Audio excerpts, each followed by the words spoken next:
Am I the asshole for leaving my girlfriend at a wedding after she told the bride I used to have a crush on her? I was invited to a friend's wedding last weekend. Not someone I talk to every day, but we were close back in college and stayed in touch.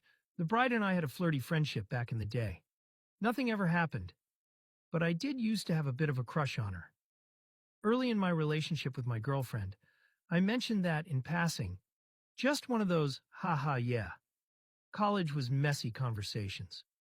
The wedding itself was great. My girlfriend and I got dressed up, had a couple of drinks, and danced a little. At some point, I noticed her and the bride talking by the bar. They were smiling, laughing.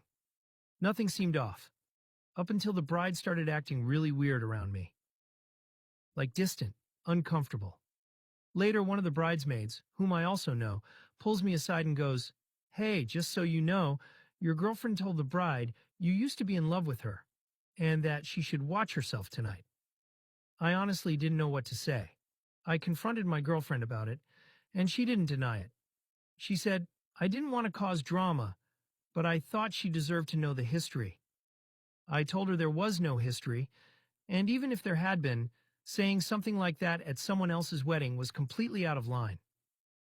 She got super defensive, said I was blowing it out of proportion and caring more about the bride's feelings than hers.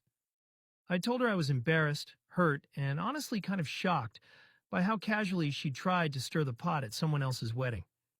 She ended up dismissing everything I said, told me to get over it, and stop making a scene. So I said fuck it and left. I got in the car and drove home without her.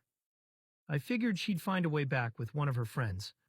She knew several people there. She eventually did, but now she's saying I abandoned her, and a couple of her friends are messaging me, saying I humiliated her, and I'm an awful person for just leaving without her. I don't feel like I was wrong to walk away, but I was just super upset. And I'm starting to think the way I handled it was a bit over the top. So am I the asshole?